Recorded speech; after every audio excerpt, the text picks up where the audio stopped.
All right, guys, welcome to the first ever Apex Legends State of the Game podcast. I think this is the only one out there, so I guess this makes it kind of official, but I am Thordan Smash, one of your hosts. I'm here with the gameplay master, Kijana, right here, who's going to be another co-host. Hi, I'm a gameplay master. I'll take it. I'll take it. We got our resident lore master, Kev the King, here as well with his animation. Hello, I'm not terminated. And we got our special guest, which we'll have one each week. Our first one up is going to be Garretleaks, the infamous, well, not infamous, you're just kind of a famous data miner. Infamous just sounds cool, so I just threw it out there. Hello, everybody. I like going through the game's files. All right, so the whole point of this is that we have 4 different creators here, all with varying different opinions and ideas on how they think the game of Apex Legends should be and what they're kind of looking for to go forward with the game. So we're going to have a couple of different topics for you guys today. And the first one we're going to kick off is due to the fact that, well, we just got the new collection event trailer, Genesis. So we're going to actually go over that first, and Garrett's going to go ahead and start it off. Well, we got the patch notes and the trailer along with the changes, and not gonna lie, I think the patch notes are very good. I definitely enjoyed the fact that Revenant got his unlimited climb finally. I feel like that's been a long time coming. So I think the Spitfire nerf was good too. Yeah, the Spitfire really needed to get nerfed. Me and Kijana were briefly talking about this. Kijana, what's your opinion on the climbing nerf or the climbing buff? All right, so Revenant means I got you, right? I got you. So honestly, his totem was a little bit too strong, so like that nerf was fine with me. The climbing buff was good as well because his climb was kind of useless before. I mean, you could climb to like certain hard to reach places, but like, was it really that useful? It was kind of just like a useless, in my opinion, passive, you know. So the climbing buff to me was just really good. That was good. See, I agree there. He definitely needed that climbing buff, but I don't like the other nerfs they did. Like the fact that, you know, like I said, you have Pathfinder, Octane, Horizon, and Valk who all can get up there so quickly that to make nerfs to his totem and then do that along with his passive, I think they should have done the passive. Just that alone. Yeah, I mean, I could see that too. I could definitely see that point of view, but like, I feel like Octane, Pathfinder, Valk, Horizon, they're supposed to be movement-based legends, right?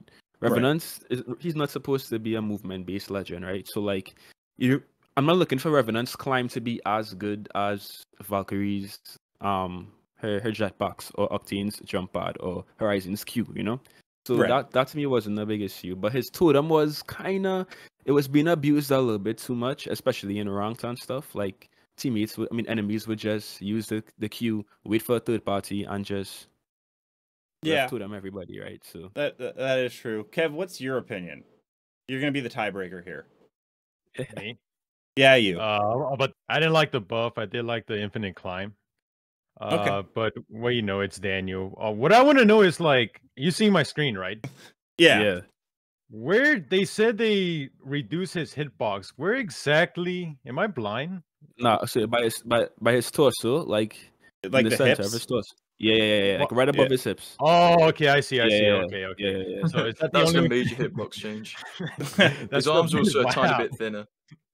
Okay, Garrett, do you think that was needed?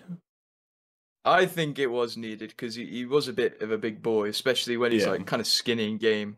I do think, I mean, it kind of knocked him down a bit with the ultimate and tactical changes, but then it brought him back up with the hitbox and then infinite climb change. But it kind of changes play style as well. Yeah, that makes sense. It's almost a rework.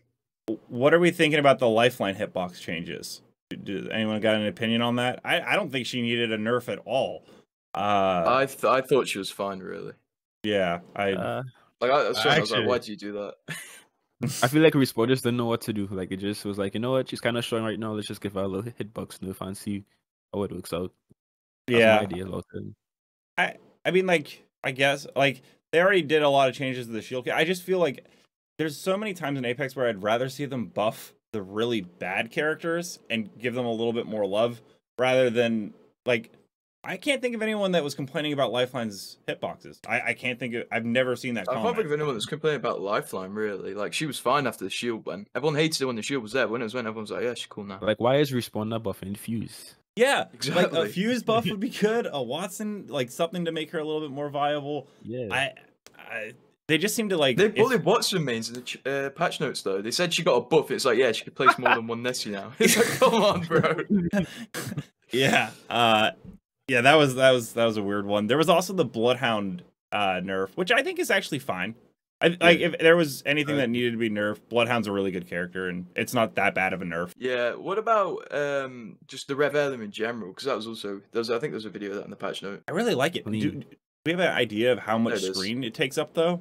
It takes up a lot of your visual. It takes up a hell of a lot of screen. That's like the biggest heirloom we've seen so far, right? Yeah, I think it's taller than Wraith's character model. It's crazy. Yeah, bear in mind Rev's like 7 foot, and that thing's about as big as him. Yeah, it is. I mean, it's really cool looking. I'm gonna get it, but the one downside is if you're playing Rev, that's a third of your screen right there. You're not seeing anything. Where will you rank this heirloom for you guys? Out of all the heirlooms, I got to see the rare animations first. Yeah, same. Alright, so you say that for later? All right. Well, I mean, I'll give it a thought. I mean, I would put it. I'm not a huge fan of a lot of the more recent. I didn't really like Gibby's or Bangalore's heirloom. My favorites have been Bloodhound, Pathfinder, and yeah, I'm biased. It's just Bloodhound and Pathfinder are my favorites. The Octane one's kind of cool, but like it'll depend on the animations. But yeah, I guess it feels like the new ones are kind of uninspired. They were just like, yeah, it's Bloodhound's axe, his animations, but it's not a Bloodhound axe. It's a Gibraltar axe, you know, like. Yeah, I mean, I'm biased because I actually bought Gibby's heirloom, so I'm biased towards it. So you like the Gibby heirloom a lot? Yeah, I actually do. I mean, on console, I'm on PC now, but when I was on console, I used to use Gibby just for his heirloom, you know? Okay. Wait a minute, wait a minute. Do all of you guys have an heirloom? I have bangs. 4. I have 2. What? I don't have one. You don't even have the caustic heirloom. You don't even have the caustic one? You don't got Death Hammer? No, I'm not gonna give this company money. The gun changes are interesting. They really seem. Are they pushing a P2020 meta? You guys think? Because they're just making it useful. Because like as soon as you get it on drop and it's like I may as well just be punching people. I think they're just making it more useful for its drop purpose. I think they actually decreased the fire rate in season 9, right? So this increase was definitely needed because it was kind of trash, to be honest. Like the first half of season 9, so I actually like this fire rate increase. We have more ammo now, and it should be actually, you know, somewhat useful off drop. So if you see a P20, you know. Yeah, no, I feel that. My question though is like, if you wanted to buff the P2020 and make it better, why not just make it so that you don't take out what was the hop up for the P2020 hammer points? Yeah, why take that out and then buff it? Like just leave the hammer points in. You're fine. That's true. What are you guys' thoughts on the Spitfire?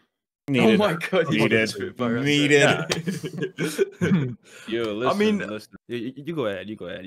Like they nerfed the hip fire when it's not the hip fire that's the issue. Like I've never gone, this guy hip fired him with a Spitfire. Like it's the long range. It can laser you from like 300 meters. I'm gonna say this as respectful as possible. So like, please don't get mad at me. Anybody's watching this podcast or this, but all right, the Spitfire is catered to like new players, not so good players who have aim that just is like drunk. So I feel like Respawn wants to keep the Spitfire for those players, and if they nerf it too much, they're gonna upset their core fan base, which actually is the casual player base. So like that's why Respawn isn't trying to nerf it too much, but it needs to get nerfed again in season 10. Respawn, please nerf it. It's too good. It's too good. Please. I think you gotta do damage reduction at this point because you can't lower the ammo anymore because then it's just not an LMG. More recoil would be good because when you aim down sights, that thing's just like because it fires it doesn't fire as fast as the Devo, so it's just got a really steady like chugga.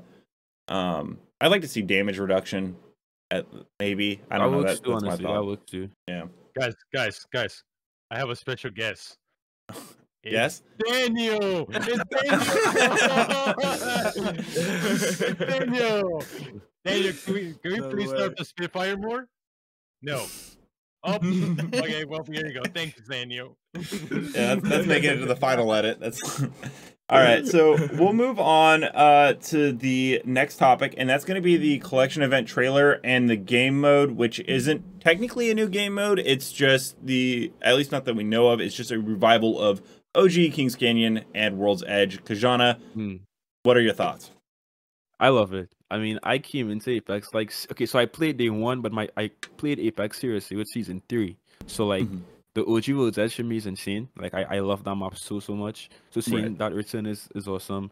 OG King's Canyon come on, it's just like the nostalgia back to how it was back season 0, season 1, so that's great. I was kind of hoping for a little bit more, to be honest, because we love these original maps and stuff, but we had no content for the entire of June. For the whole June, we had no content. So like I was hoping for some, I don't know, some new LTMs, maybe a new game mode, maybe something else.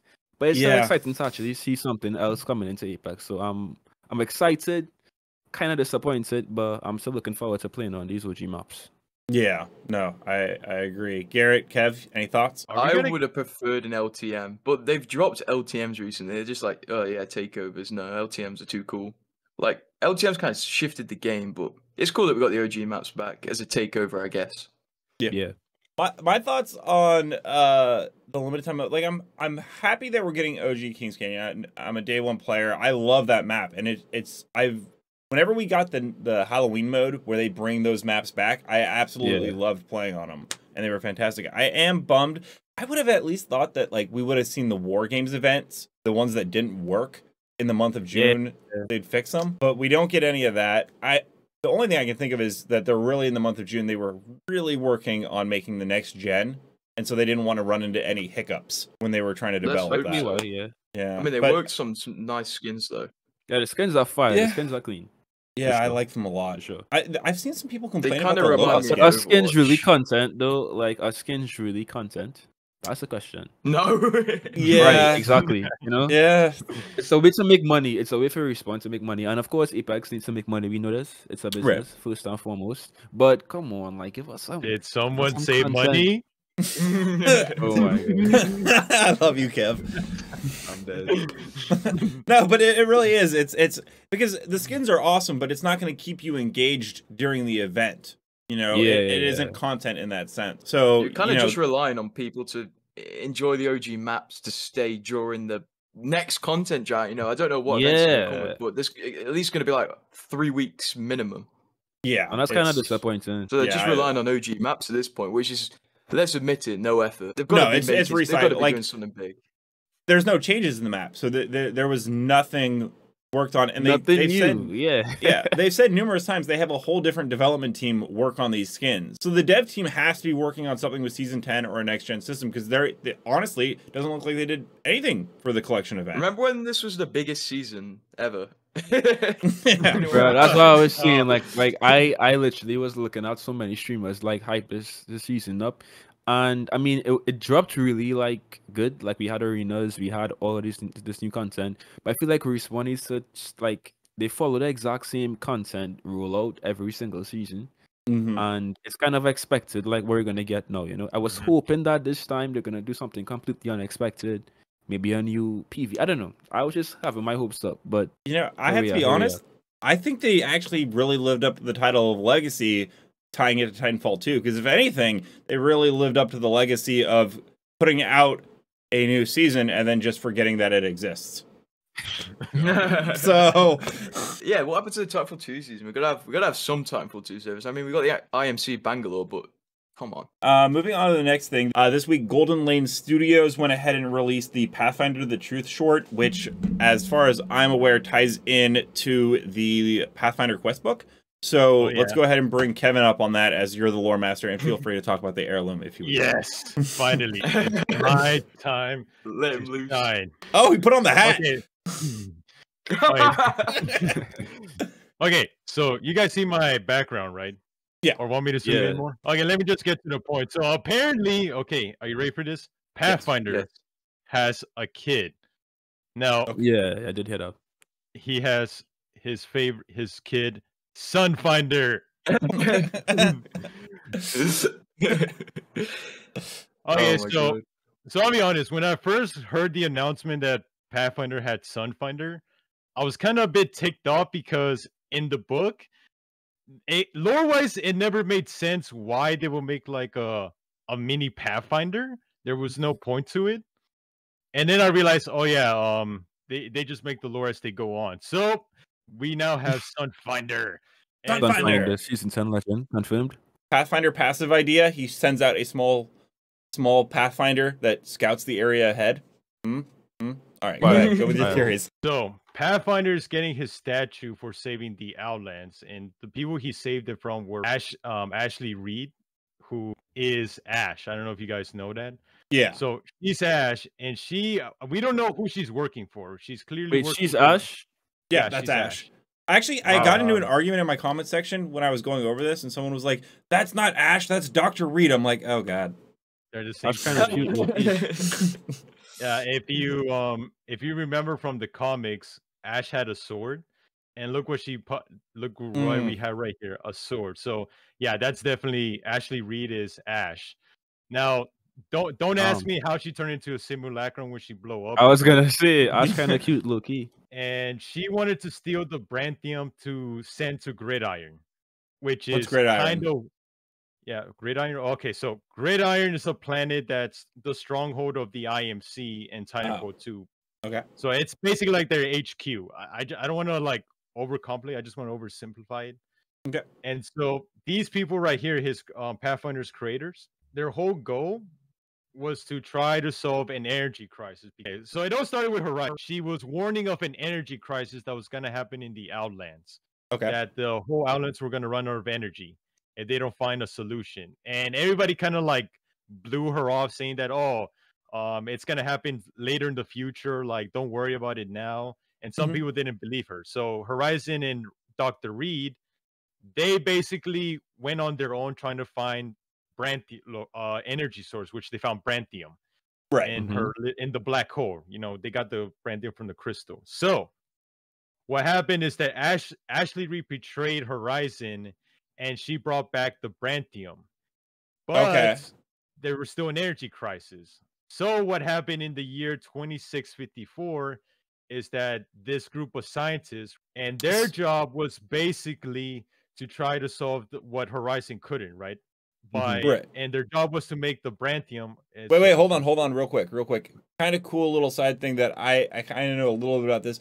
In that image of the scientist, for anyone that's wondering, you see Ash in the background, but you also see, I think that's Gibraltar's grandfather in the front, there, and then you also see Ash's son, or not Ash's, Horizon's.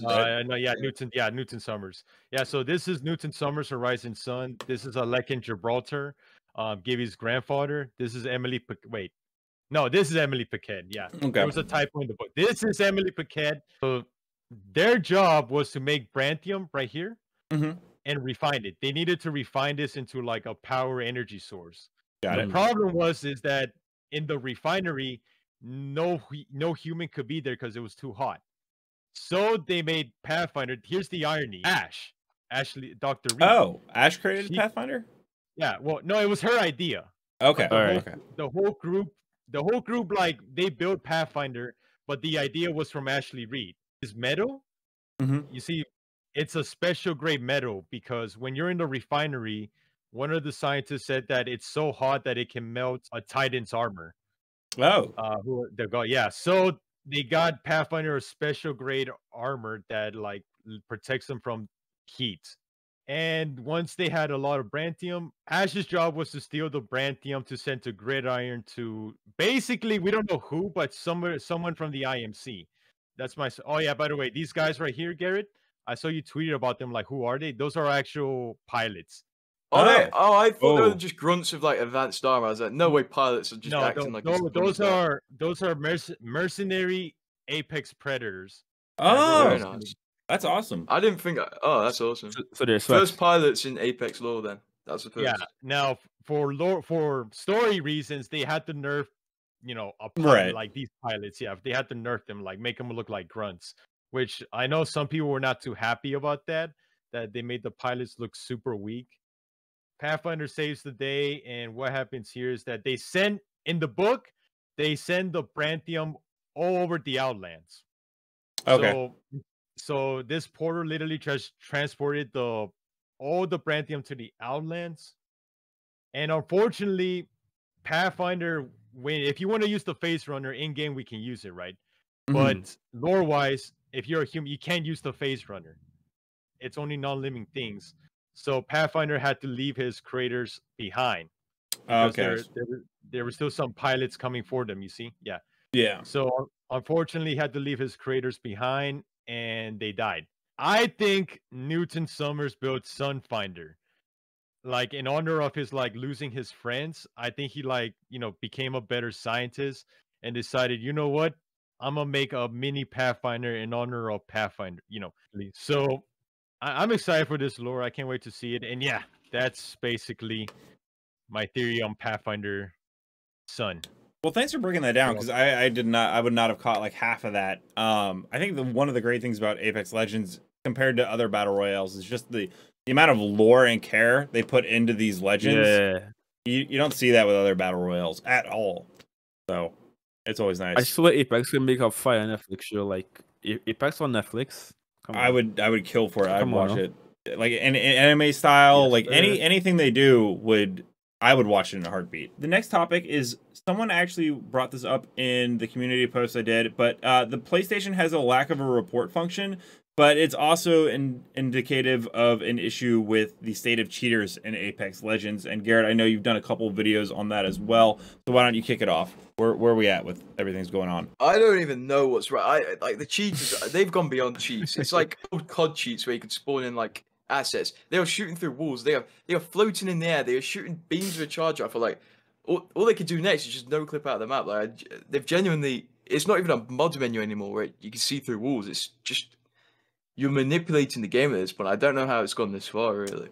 I don't understand how much Apex Legends makes, the lack of any, like, they obviously have some kind of anti-cheat. It just seems completely not working almost. Like, I don't know. Honestly, we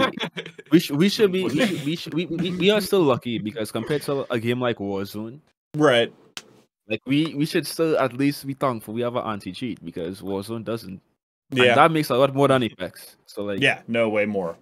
Yeah, you make a really good point. They need to figure out something, because I personally, I don't think I'm going to touch ranked until they start figuring some stuff out. To be honest, I haven't even come across cheaters this season. Like I came across them a lot last season, but this season I've been kind of fine. Anyone know how far they are with the whole DDoSing situation? Like, it kicks people out of the game, but people still get penalties for getting kicked out of the game in RP. So it's like halfway there. It stops people from dropping 20 bombs, but sometimes still loses people RP. Yeah, I've seen that a bit too. Do you guys think? Do you know any ideas on why PlayStation doesn't get a report function? Because I have noticed that on PlayStation they don't get one, which I thought was a little odd. It won't earn them money. No. Exactly. A report function doesn't need Apex coins. What is, like, that's not a bad idea though. Like, if you're EA, like putting a report function costs 100 Apex coins. Just throw that in there. I'm avoiding ranked until something gets fixed with it, or they throw in some more rewards, because I'm kind of tired of the same rewards every season. Yeah, that's honestly my biggest issue with Apex. Biggest issue. Yeah. After they made dive trails not permanent, and they were just like, yeah, you get a badge and a gun charm. I'm like, that's like, it takes me like a week to hit the rank that I want and like just straight grind for it. I'm not, but it's not worth it. Like, yeah, it's not. People actually think that gets into like a certain rank makes them skilled. Yeah. I keep saying like rank isn't really about skill. It's not. No. It's about playing a certain way. It's very campy. I get asked in the stream, why am I not playing ranked? And it's like, I don't really want to play like hide and seek simulator. Like, that's not an entertaining stream for me. Kills and go placements. Yeah, but you'd be surprised how much people in the Apex community would like. They literally respect you a lot more if you have like a master's rank or like Diamond 1 or something. Yeah, and it's really not really saying much. Like, pubs is a lot more fun than rank, because I get to play aggressive and just do. Yeah, shit. You're just having fun with the game. Like, that's the point of the game, to have fun. So yeah, I don't think, I think there, especially with the amount of cheaters now, rank also loses a little bit of its value, because so many people we've seen top predators that have just straight up DDoSed or hacked into the game. Like, there's endless videos on Reddit. So if you can just cheat your way to pred, how do you prove that you actually earned that? So I think that's another issue. In regards to how they do balance changes for the games, it doesn't seem like they do a lot of making the lower tier characters better. Instead, they take high, very cheesy stuff or skills and then lower them, but leave the bottom tier alone. Kev, I know you have said numerous things about Daniel Klein and the balancing and everything. Daniel Klein. Kev, what are your thoughts on how and why they do the balancing they do? Daniel Klein is my favorite div. I mean, he basically nerfed Caustic to the ground, and then first I remember when it all started. First, he's like, "Oh, Caustic's weak," and he tried to give Caustic a buff. Then he got bullied by streamers. I remember that. I remember them saying Caustic needs a buff. I remember that specifically. And then like 3 days later, changed it. That was crazy to me. That was like that made me realize that. And you know what? No disrespect to Daniel Klein. We love all the devs that respond. Yeah. But that was just really like shocking because back then that was like December, January, and he was like, Caustic is one of the weakest characters in the game, and this was Caustic at his prime. So I was like, wait, what? Caustic is insane. Yeah, they messed with him in Fight Night, and then it all went downhill from there. He was fine. They should have not touched him in Fight Night, because after they buffed him in Fight Night, was it? And then they had to nerf him, and then they nerfed him, and now he's bad, and everyone wants to buff. I think they've just created a cycle for themselves. They should have just left him. Yeah. But that's saying it in retrospect. I don't know, so. I'm gonna get flamed for this, but I actually think Caustic is still good. What? Yeah, you're gonna get flamed. No, I know, flame me, but like whenever I play Caustic, and hear me out. Okay. What a Caustic mean? I play Caustic like once every week. Whenever I play Caustic, I just tend to win a lot more gunfights because of my gas and like placements and stuff. I don't know. Like I tend to play around my gas a lot more, and like people actually take the bait and they get slowed and stuff, and I just beat them. I can That's see just that. me. I don't play Don't hit me. Yeah, I mean, I pretty much have sweaty lobbies every game, but yeah, I mean he's obviously not as good as he was, but I wouldn't say he's trash. No, like right. Trash tier legends are like Fuse, you know. True. To be fair, we did start off the video by announcing Kijanna as the gameplay master, so not everyone is going to use Caustic as efficiently. And for me, it feels like. Oh, go ahead. I mean, I'm not Caustic. I would actually say I'm bad with Caustic, but it just seems like if I just place my canisters like correctly and I use my ult correctly and not like if I play defensive, yes, but also a bit aggressive, like I mix it up. Okay. I could do a little. I could see some success. So he does need the buff, though. He does need the buff. Just saying. You guys have the high IQ. Nah. Basically. So my thoughts on it are this: I think we can all be in agreement that Apex Legends is 90% a movement game. Very much in the battle royale, it's movement. Yeah. So when you have characters that are defensively based, like a Caustic, a Rampart, or a Watson, you need to make them above average in skill set. Otherwise, in a movement-based game, they're going to lag very far behind the movement-based legends. There's no reason to pick them. So that's right. Yeah, I think you create yourself an issue putting stationary defenders in a movement game, which is the Apex comes from Titanfall, which is like a proper movement game. Like you're creating yourself an issue. Creating characters that are made to hold down one location, especially in a game that encourages you to move with the ring as well. I mean, it's just kind of dooming it from the start, really. Kev, no, you go ahead, Kev. You are the resident Caustic main here. Give Caustic a buff. Yeah, well, I heard Daniel said, to be fair, Daniel said that they're reworking his kit or something. But for season 10, Rampart, he said they're gonna give her a new animation. I'm pretty sure it's going to be a mobile Sheila. And Fuse, I don't know what they're going to do with Fuse. Fuse is just like situational. Fuse is lost where like Fuse needs some serious help. I don't. His ultimate doesn't really work. To be honest, we were playing last night and it literally dropped on us and it just didn't do anything. Yeah, I picked you up inside the flames and then I just ziplined out. I was like, whatever. What do you guys think of Daniel when he like tells us that he's right because he uses his little charts? I don't know if you guys seen it where he show a chart of like Watson having the highest win rate, right? I don't like that. I don't like the win rate charts, and I don't like the pick rate charts at all. The percentages can be skewed. Well, not only that, I think it's very situational because Watson does have a high pick rate, but of course she's gonna have a high pick rate because she's used in competitive scenarios like ranked and stuff, and most people who tend to play ranked and stuff with like Watson in those scenarios are gonna win because they have a Watson. So it's like You know what I mean? Like it's kind of difficult to base it off of You can't. stats alone. Yeah, you get a very biased result because she is very much picked by very good players who know how to utilize her. Therefore, her win rate is going to go through the roof because she's not a common character. In response to your question, Kev, I don't think that that's how to do it. I also don't think that listening to pro players and what they say needs to be introduced in the game is the way to go either. I think they need to take feedback from the general player base. Don't listen to it religiously and do everything the player base does because that won't work either. You got to flip it. Flip it. Flip it. Man, Watson mains are having the time of their lives. Are you a Watson who plays arenas? Let me know.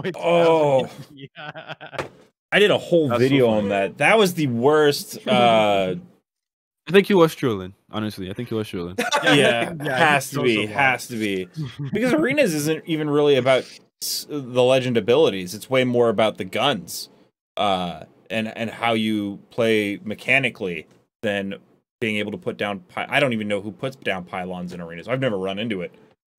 Yo, guys, I ran into Watson that time in pubs, right? And she was so cracked. She literally was like one shot and she ran from me and she placed a pylon at the entrance of a door and literally blocked me and was able to get like a phoenix off. And I was like, wait, this Watson is props to that Watson because that was like 5 head.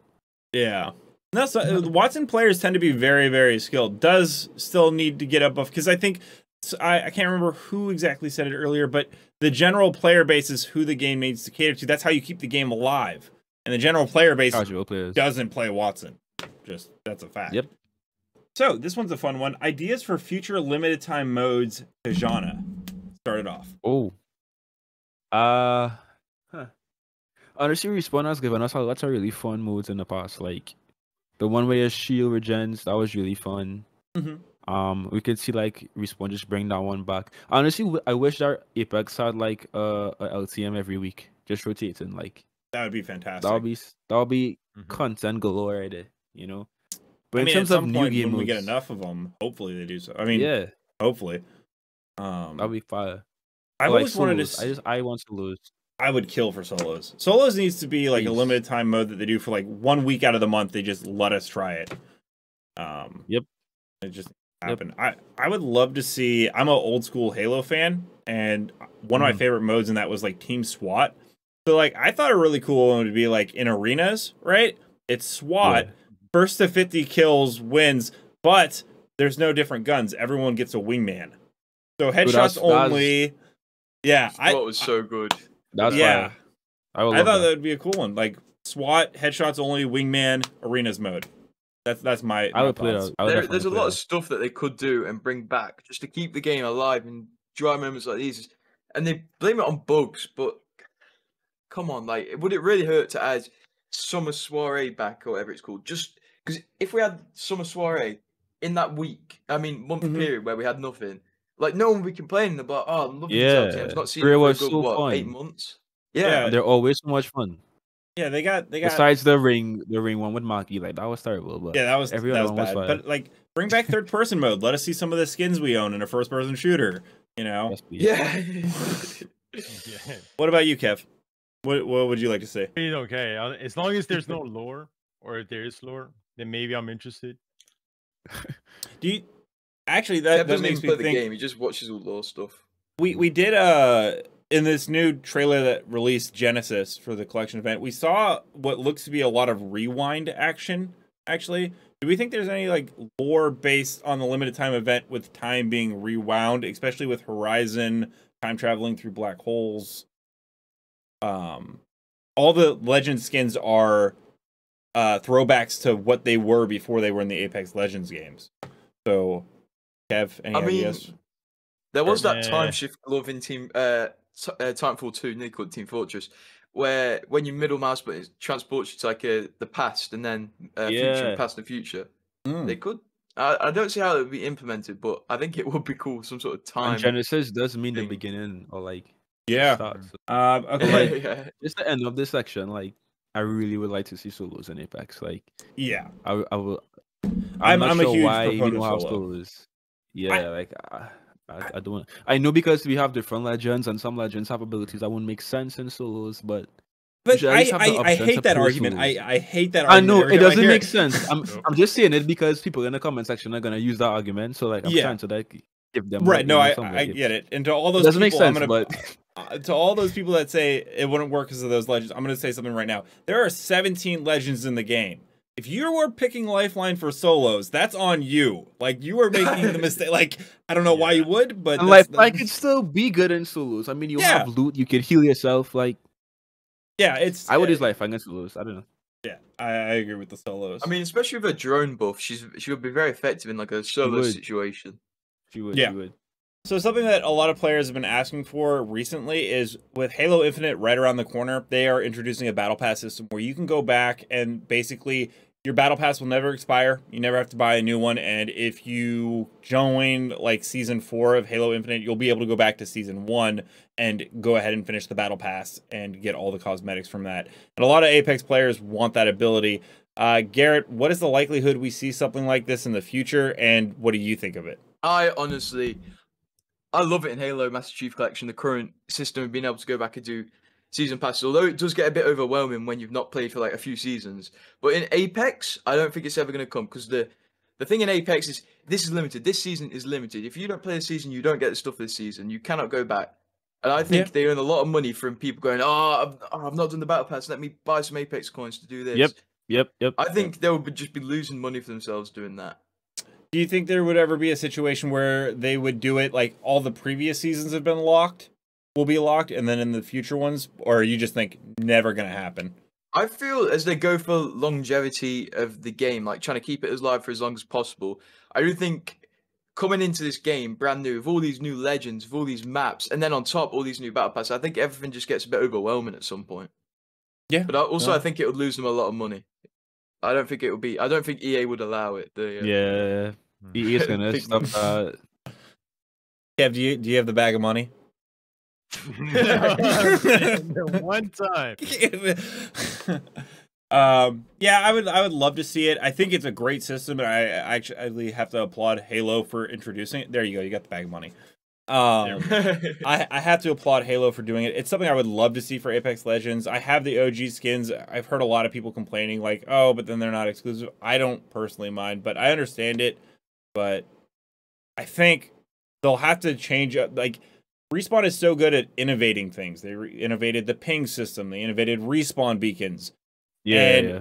Something they'll need to do is adaptation, because they're gonna need to adapt to their competitors like Halo, Battlefield, all these games coming out, and that's going to be the key to their longevity, in my opinion. What's also big too? Yeah, go ahead. Didn't they like patent a new battle pass system? I think that was for Plants vs Zombies, because Plants vs Zombies uses the exact thing, non-linear system. Look, I played Plants vs Zombies, so I noticed that. But yeah. Kijanna, you were gonna say something? Yeah, I was just saying. I wonder how Battlefield's, is it 2042? Yeah, how that game is gonna impact Apex, because they're both under EA, right? So like, right. Is it success just make sure they release release Titanfall at the same time. yeah. Yo, that's. Is the success of Battlefield gonna like negatively affect Apex, or is it's gonna be still the same? Like, I think it's a whole different community. Yeah, but like, I mean, it's not a whole different community, but I think it will take some players away for a bit. No, like that's more like on EA's and like on EA's spot. Like, who are they gonna like prioritize? Because right now, I think Apex is EA's flagship FPS. Right. But when Battlefield comes out, will that shift, and will we see like less resources coming to Apex because of Battlefield? I think it'll really heavily depend on. I think it'll depend on that, like, holiday season. What game brings in more profit?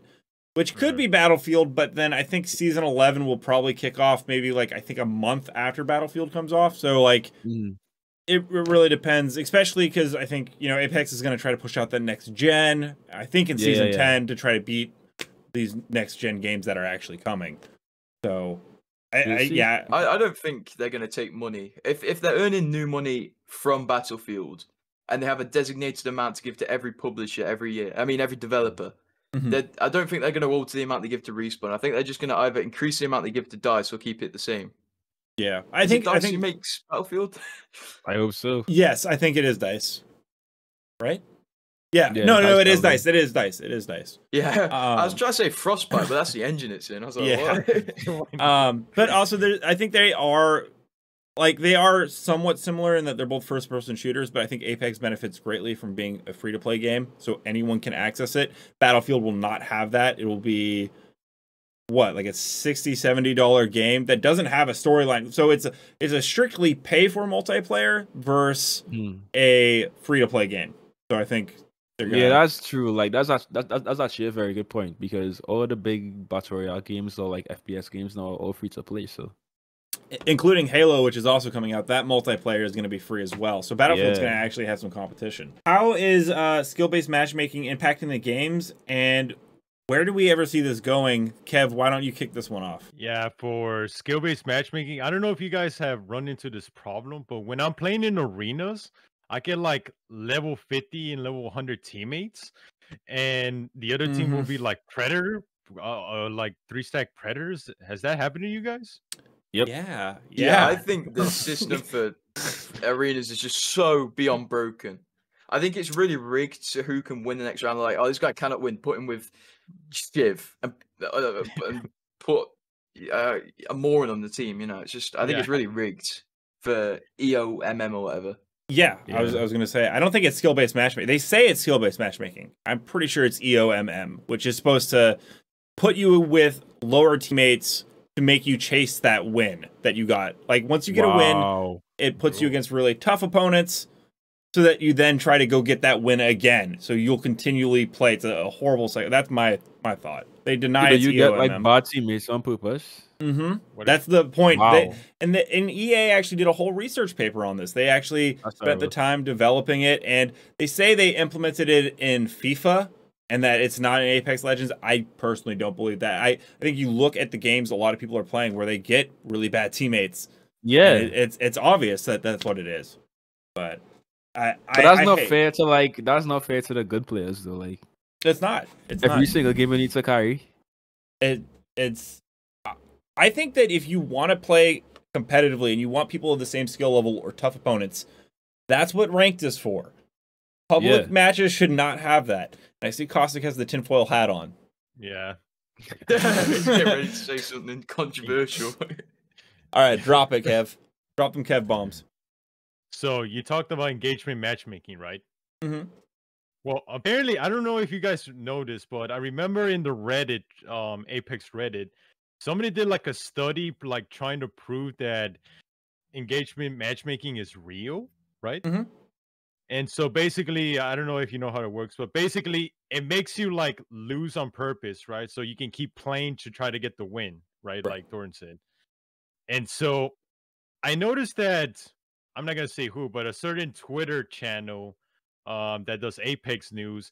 When I remember Ice like kind of like joked about it, and they like quickly came up and said, "Hey, this is not real," which is kind of weird because why would they say that? You know?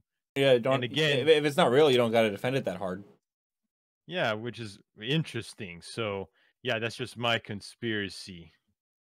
I wish I had it. Next podcast. Next podcast, I'm gonna get I'm gonna actually make a tinfoil hat, and just whenever you come up with a conspiracy, I'm actually gonna put an actual tinfoil on hat.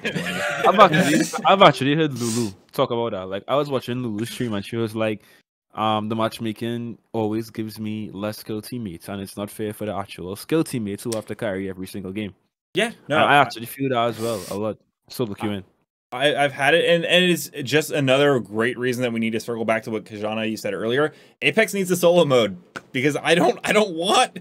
If you're gonna stick me with bad teammates, let me just play by myself and not fill where it's 1v3. That's not a solo mode. I don't know. I feel like solo would be bad for like casual players because they'll get very demotivated to play Apex because they won't know how to play without teammates. I feel that's why Respawn doesn't want to add it. True, but they're then protecting the egos of casual players. Yeah. But then just don't play solos if you're not good at it. I mean, like, it's on the players. I shouldn't be like taking away a game mode because other people get frustrated. Everyone's been waiting for cross progression, and it's like the big thing everyone wants. I know actually that Kijanna, you just switched to PC just a few days ago.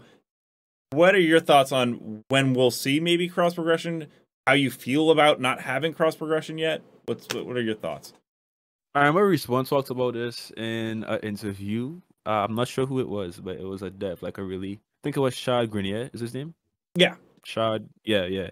And he basically said that it's in the works, but I in wish. the works.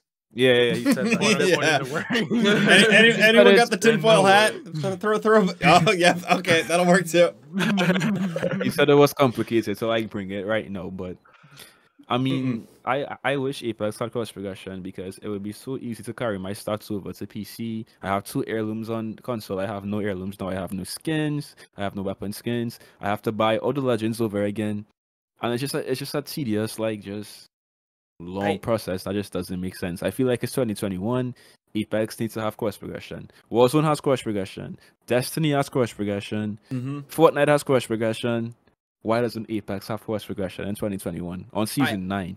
I don't see them adding it. I just think they're just trying to shut people up. I know so many people are like relying on it, but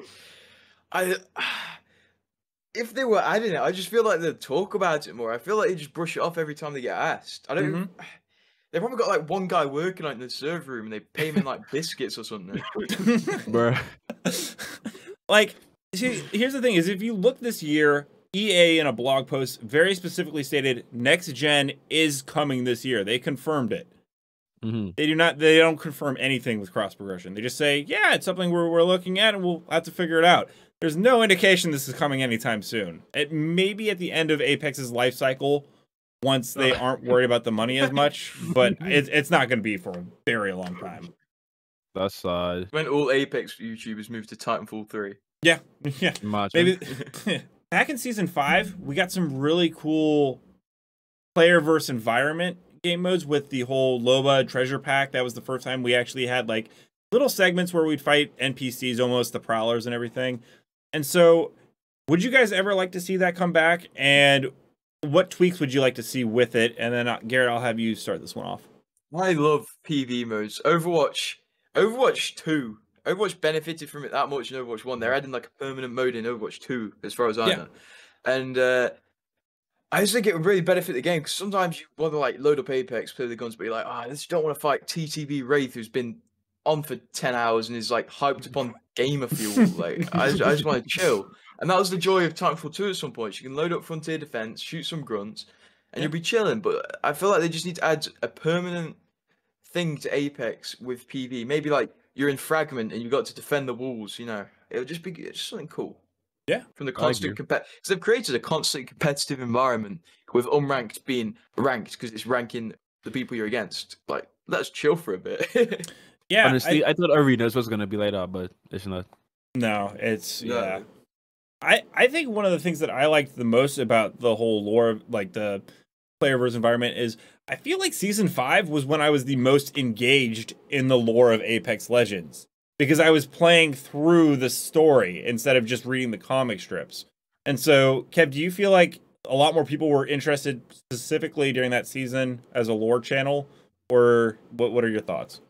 Yeah, I remember back in season 5, like, a lot of people didn't like, to read. So what happened in the community, with the artist community specifically, is that they started making their own comics, right?